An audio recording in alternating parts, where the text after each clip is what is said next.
Yes, everyone, welcome back. What a day to be an Arsenal fan.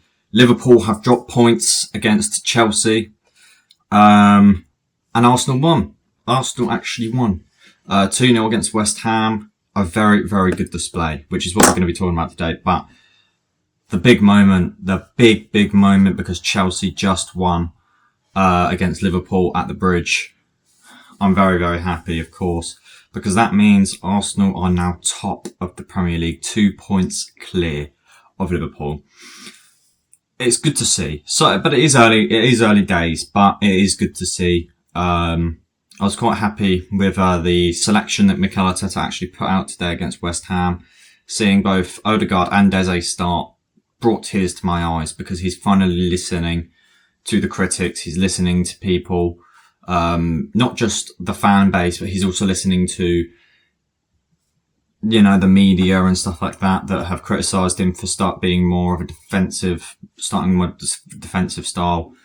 But I'm very, very happy, of course. Esteval with a late winner for Chelsea. Very, very happy. Chelsea looks really, really dominant against Liverpool. Chelsea looks amazing. Garnacho looked very, very good for Chelsea. Esteval especially was great. Moises Caicedo with the first goal for Chelsea. Absolute blistering strike. Also on my FPL team, so can't complain. I cannot complain at all. What a day to be an Arsenal fan. However, we are going to be talking today about Arsenal 2, West Ham United 0. You know what? I'm quite happy. I'm quite happy with how we played. I think it was positive. We didn't see negative football today, and that's all I want to see from Arteta. I just want to see positive football. Not football playing it from the back and then hoping to create a chance out of a counter-attack, because it's just negative. It doesn't work. It's not a good strategy. And that's what Liverpool did today. Liverpool lost because they was negative. They was negative going forward. Passing from the back, and they let Chelsea walk all over them. So we're going to have a look through Twitter, see what people are saying about the game. But there's a few things that I could also say about the game as well. So, of course, Passion Sport has reported the Chelsea win. Chelsea stunned Liverpool 2-1 with Esteval's 96th minute winner against Caicedo's screamer and Gakpo's leveller. Mascara sent off for wild celebrations. Yeah, he did. It looked like he pulled a hamstring. Arsenal go top of the Premier League after 2-0 win over West Ham. Rice scores again against his old club. Saka adds a second. Yeah, Declan Rice loves a goal against West Ham. Scored in the 6-0 victory in 23-24 at the London Stadium. Scored against West Ham, and also today as well in the 2-0 victory. West Ham also scored again. So he loves a good old goal against his former club, But yeah, Saka adding to his tally today as well, on what is his 200th appearance in the Premier League. Amazing to see him shining, because he is an absolutely amazing player. We all love Bukayo Saka. Who couldn't? Bukayo Saka said Thierry Henry messaged him this morning to make sure he stayed focused ahead of the Arsenal vs West Ham game. Thierry messaged me this morning to remind me, we lost the last 2 games to West Ham at home. He's pushing me. He's always pushing me. I'm very happy to have my name with his records. Yeah, Bukayo Saka and Thierry Henry, it's sort of a special bond that has been ongoing for a few years now, as you can see right here. It is really good to see, Thierry Henry, a club legend, who is supporting the players still now. I think it's amazing, especially to have a player with the reputation of his at Arsenal. Like, if you have Thierry Henry looking up at you, I think you're on the way to success at Arsenal. Arsenal wins at home vs West Ham after 2 seasons of losses. Yeah, it's 2-0. We have lost a lot against West Ham. We have lost a lot of points throughout the years, but we finally got our own back at our own ground as well. So can't complain there. Arsenal wins at home vs West Ham after 2 seasons of losses. Liverpool loses. Chelsea win. Arsenal top of the table. What a beautiful weekend. I mean, I just cut out the Chelsea bit, because I think even as an Arsenal fan, I'm not gonna, Chelsea got 3 points, But I think it's just matters about who they're against. But now, one part of the game which did stand out to me was the Eberechi miss. The Eberechi miss. Big miss by Eze to put Arsenal up. So it was in the opening minutes, the 12th minute of the game, to be exact. This is the chance that he missed. I mean, it's 5 yards out. Pretty much, he missed the sitter. But Eze, I think he just needs to find his place. I mean, because in his defence, it's going to be hard. I think because for a manager that's switching you between left wing, one game, left wing, all of a sudden shifting him into the midfield, it's not going to be easy for any player. So I think cut him some slack. If Arteta just needs to remain consistent in where he's placing him in the team. I mean, if we keep starting him as a cam, he will perform like what he did at Crystal Palace.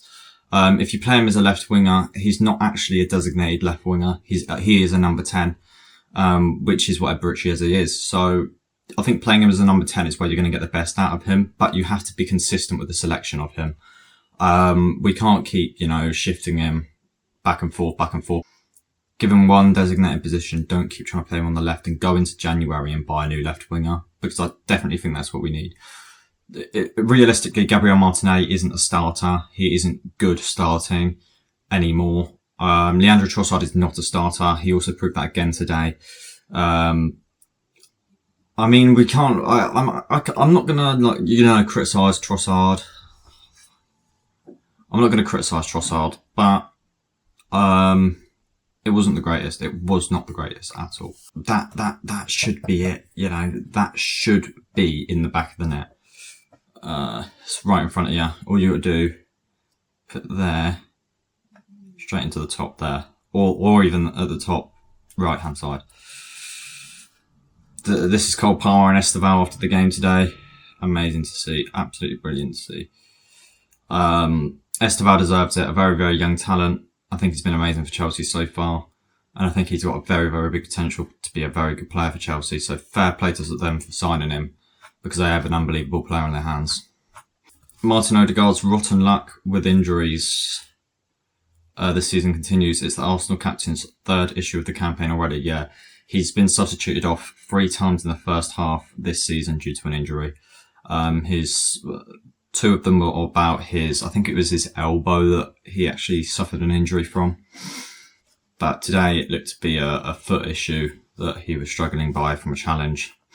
And this is exactly what I'm saying. Arsenal fans got to see Eze, Odegaard and Saka start together, but it didn't last very long because obviously Odegaard sustained the injury. But he did try and stay on as long as he possibly could. I think there was 3 intervals in which Arteta was actually pending a substitution for Zubimendi to come on.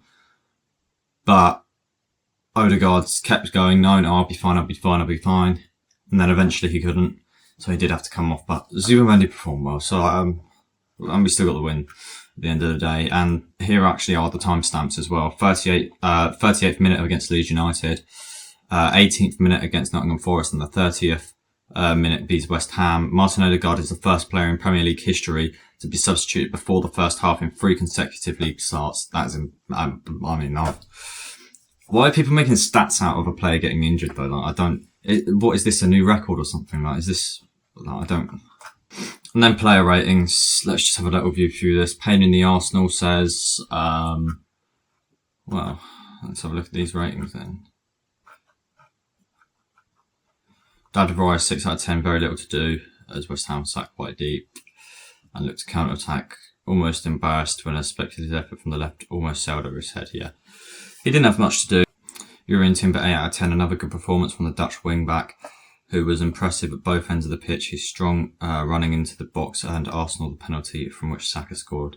Yeah, he's really good at going forward, which is one thing that I've noticed about both fullbacks actually, because Ricardo Calafiori is also creating chances as well, like a lot of them. And Jurrien Timber makes them impressive runs into the box, which he always does. He does it quite often. He's really good at that, and I think it's really good to have 2 fullbacks which can attack as well, because as we know, Arteta likes to be all defensive and stuff like that, but what they do is they push forward and then they track back, which is amazing to see, because it's definitely what we need to support the attack. William Saliba, 7 out of 10. Passed the ball with accuracy 92.8% and made 6 clearances. Saliba's concentration was a feature of his good performance. Yeah, he looked really solid today, especially coming back, from injury a few games ago as well. So, Gabriel Magalhaes, 7 out of 10, defensively sound and never really needed to be at its best against West Ham side who never nearly threatened. Yeah, and that's exactly what I was saying yesterday, before the game. I actually said that we can actually go all out with a massive attacking lineup here because West Ham aren't exactly going to cause a threat. I think the only players that actually stood out for West Ham today was Somerville, who played decently well. Other than that, I think their defence was incredibly solid. Mavropanos looked really good, and Max Kilman. So Ricardo Calafiori, 7 out of 10, an intense performance. Strong tackling in the first half helped Arsenal to keep West Ham at bay. Almost scored on the stroke of half time, which his first shot crashed against the post. Yes, and that if in case you didn't see it, look back at the highlights. I'm sure it's in Sky Sports highlights or something like that. But see, that was a chance where I kind of do feel like Victor Gyökeres should be there to put it in. We signed a striker so that they'd have them sort of poachers finishes and stuff like that. Like Erling Haaland would sort of, get himself into the box to pick up on loose scraps that the goalkeepers left off. Personally, I think somebody should have been there for that Ricardo Calafiori effort to really, really get in there and score. Because there was so many scoring opportunities today, which I can't quite fathom how we didn't, put them in the back of the net. That as a 1-1. I feel like that Calafiori effort, somebody should have put that away because it was just out like nothing. Gyökeres played really well. He does try. And I think it's only a matter of weeks now until he actually starts to fit into the system because obviously he's come all the way from Portugal. Like I think in the next 4 to 5 games, we're going to see who Victor Gyökeres actually is. We're going to see whether he's a good player or a bad player for Arsenal. Personally, I think that he could possibly get him way into the team, but he's not going to shine like people are sort of expected. He's not going to do as well as he did at Sporting, and that's clearly obvious so far. But the next 4 to 5 games is really crucial for him to start proving himself as a player that can lead Arsenal to the top and can be a number 9 that can score 30 goals a season. But just wait, because we have to wait for these next few games. But give him the time, give Gyökeres the time, give him, he needs chances also fed to him as well centrally, because I see a lot of chances are getting fed to him from the left flank, and then he sort of has to pivot his way into the centre. So he has to get through about 3 to 4 defenders in order to actually create a chance for himself.